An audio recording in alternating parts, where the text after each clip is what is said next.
Welcome to Aizan Lessons. Here you'll find kids stories who want so much and more for the child journey. Thank you for being here. வணக்கம் குட்டீஸ். இன்னைக்கு நாம ஜாலியா ஒரு விஷயம் கத்துக்க போறோம். வாங்க எல்லாரும் சேர்ந்து இங்கிலீஷ் பேச கத்துக்கலாம். இன்னைக்கு நாம ஒரு சூப்பரான பாடம் படிக்கலாமா? நாம தினமும் பார்க்குற வடிவங்களோட பேரை இங்கிலீஷ்ல எப்படி சொல்றதுன்னு கத்துக்க ரெடியா? ஆமா, நாம பார்க்குற எல்லா பொருளுக்கும் ஒரு வடிவம் இருக்கு இல்லையா? அந்த வடிவங்களோட பேரெல்லாம் இங்கிலீஷ்ல எப்படி சொல்றதுன்னு பார்க்கலாமா? வாங்க போலாம். சரி, இப்போ நாம ஒவ்வொரு வடிவமா பார்க்கலாம். நான் முதல்ல தமிழ்ல சொல்லிட்டு அப்புறம் இங்கிலீஷ்ல சொல்றேன். நான் சொன்னதுக்கு அப்புறமா நீங்க என் கூடவே சேர்ந்து சொல்லணும். ஓகேவா? நம்மளோட முதல் வடிவம் பாருங்க, வட்டம். இந்த பந்து நம்ம சட்டையில இருக்க பட்டன் மாதிரி. இதை இங்கிலீஷ்ல சொல்லலாம், திஸ் இஸ் a circle. என் கூட சேர்ந்து சொல்லுங்க பாப்போம், திஸ் இஸ் a circle. அருமை. அடுத்ததா 4 பக்கமும் ஒரே மாதிரி இருக்கிற சதுரம். இங்கிலீஷ்ல this is a square. நீங்க ட்ரை பண்ணுங்க. this is a square. Sugar. இதோ பாருங்க, முக்கோணம். பார்க்கிறதுக்கு பீஸா துண்டு மாதிரி இருக்குல்ல, இதை நாம எப்படி சொல்லலாம்?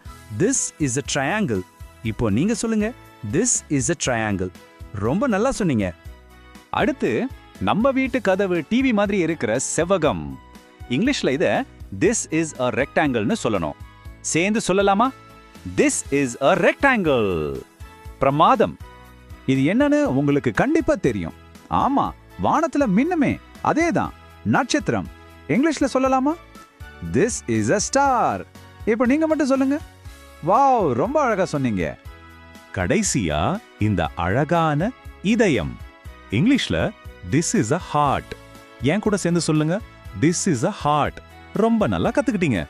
இப்போ நாம கத்துக்கிட்ட இந்த வடிவங்கள்லாம் நம்மள சுத்தி எங்க ஒளிஞ்சிருக்குன்னு கண்டுபிடிக்கலாமா? ஆமா குட்டீஸ், வடிவங்கள் நம்மள சுத்தி எல்லா இடத்துலயுமே இருக்கு. நீங்க நம்பலன்னா வாங்க, நானே உங்களுக்கு காட்டுறேன். இந்த வாக்கியத்தை நாம இங்கிலீஷ்ல சொல்லலாம். Shapes are around us. ஆமா, நீங்க உட்கார்ந்து இருக்கிற சேர், நீங்க பார்க்குற ஃபோன், எல்லாத்துலயும் ஒரு வடிவம் இருக்கு. இந்த ஸ்லைட பாருங்க.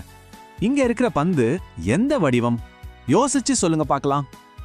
கரெக்டா சொன்னீங்க, பந்து ஒரு வட்டம். இதை இங்கிலீஷ்ல எப்படி சொல்லலாம்? The ball is a circle. இப்போ நீங்க சொல்லுங்க, the ball is a circle. அருமை. சரி, இப்போ இதுக்கு பதில் சொல்லுங்க பாப்போம்.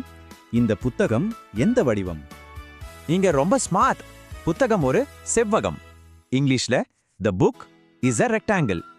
இத ஒரு முறை சொல்லி பாருங்க. the book is a rectangle. மிகச்சிறப்பு. பாத்தீங்களா, நீங்க எவ்வளவு அழகா வடிவங்களோட பெயரை இங்கிலீஷ்ல சொல்றீங்க. ரொம்ப சூப்பர். எனக்கு ரொம்ப பெருமையா இருக்கு.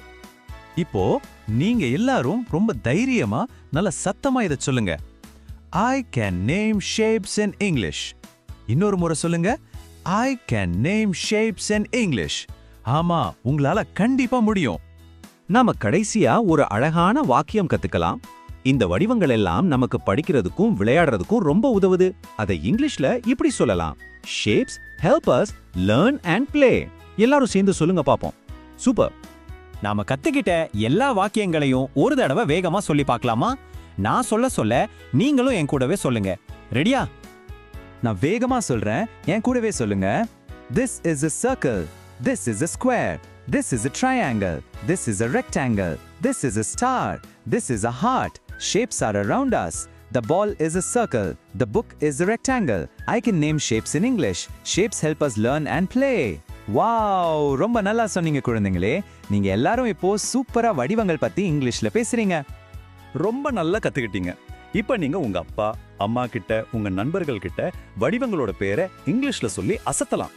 அடுத்த பாடத்துல நாம இதை விட ஜாலியா நம்பர்ஸ் பத்தி கத்துக்க போறோம். அடுத்த பாடத்தில் சந்திக்கும் வரை பாய் பாய். See you. உங்களை சுற்றி இருக்கிற வடிவங்களை கவனிச்சு அதோட பேர்களை இங்கிலீஷ்ல சொல்லி பாருங்க.